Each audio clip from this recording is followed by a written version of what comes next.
Siniri ba to? Yes po. Oh my God! Anong ginagawa mo sa sarili mo? Pinapakita mo masyado panindigan mo. Thank you. Ay, thank you po.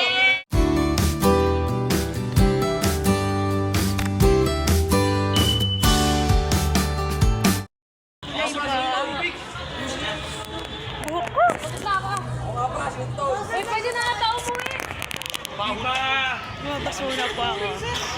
Yun na po dito. Siniri ba to? Yes po. Oh my God! Anong ginagawa mo sa sarili mo? Pinapakita mo masyado panindigan mo. Thank you. Ay, thank you po. Dito po ako kayo sa labas.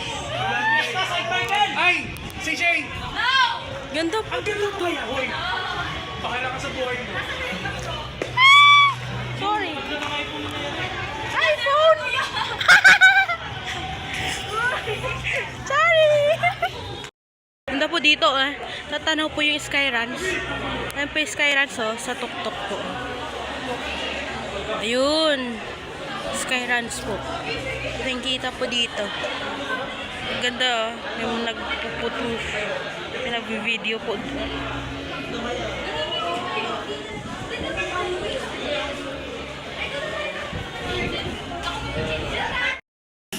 na dumaan sa Tagaytay Science kasi ilan sa inyo naging representative ng school sa mga matataas na level. Meron tayo sa robotics, pagdating sa journalism, pagdating sa mga quiz meet, kahit intern writing school, laging nag-excel tayo. So, sinasabi ko kay Ma'am Bert, tingin ko yung National Achievement Test sa ginanap last week, tingin ko tayo pa rin ang magtatap doon. Hopefully, sa inyong batch.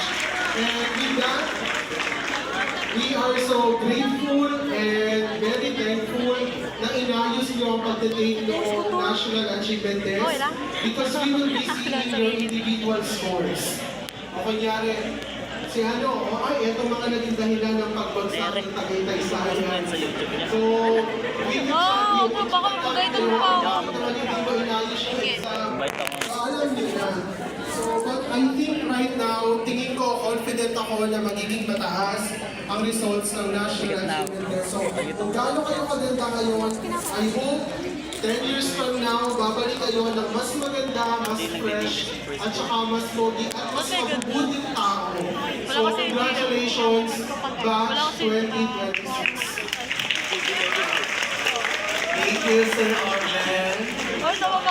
Kagaya nga po ni Sir Orben, this graduation ball ay hindi lamang po isang celebration.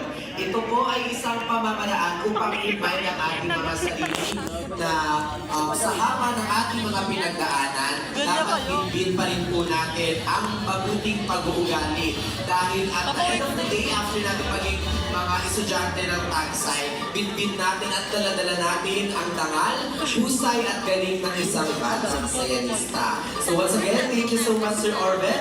And without further ado, let's start the main highlights of this event with an icebreaker. So Ate Jana, paano nga ba natin lalaruin ang game na ito? Alright everyone, are you ready for a challenge? This is not just a game of luck. This is a game of speed, focus, and sharp eyes.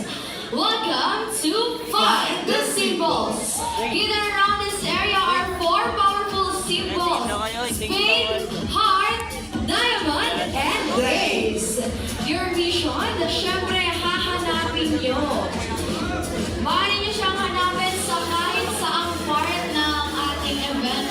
So once again po, maaari na po kayong magsitayo dahil meron po mga prizes na mahuhuluha. Ang mga prize natin ay lobo.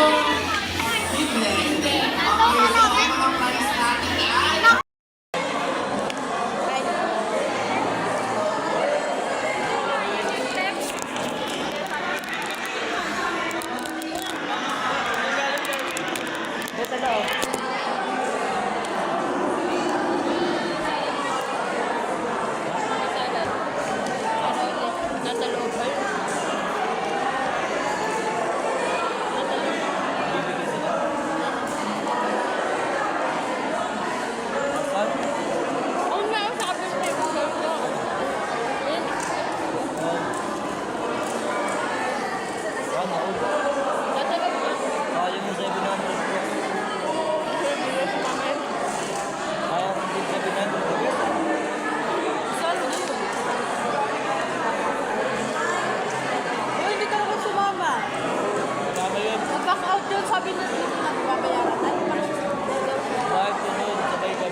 Ganyan tayo po mga kaibigan.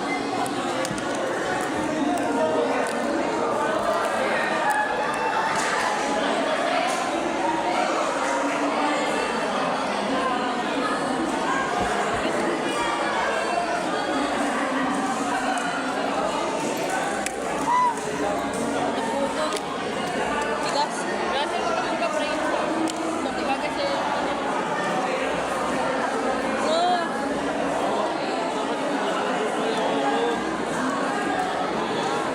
Russell! Kulang pa? Meron pa oh. Saan si R dito? Dito pa ba? Naman dito na ako.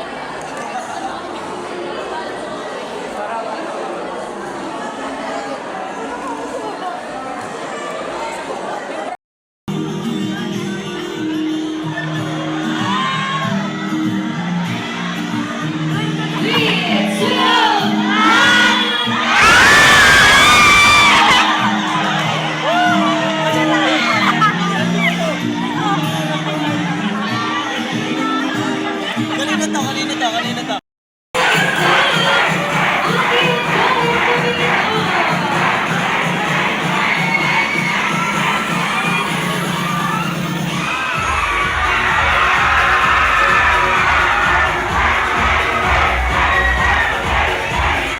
Tapos na po!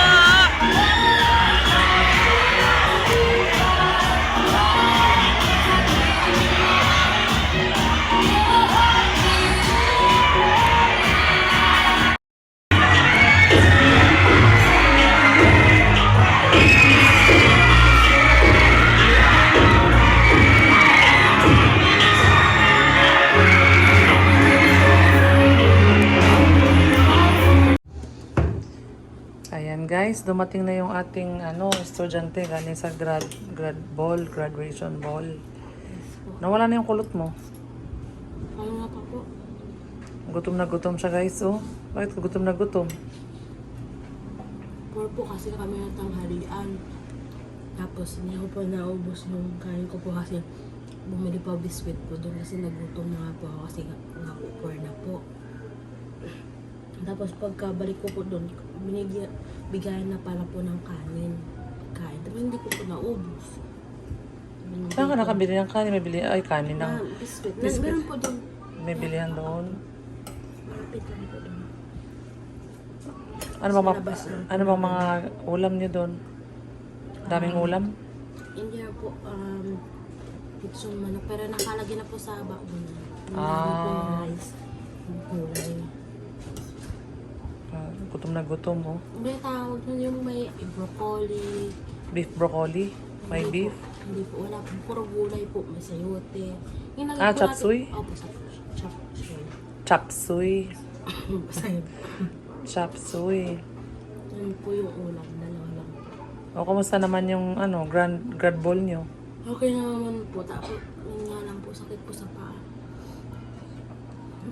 Pero kumusta naman ang experience? Ano po? Masaya? Nag-enjoy ka naman?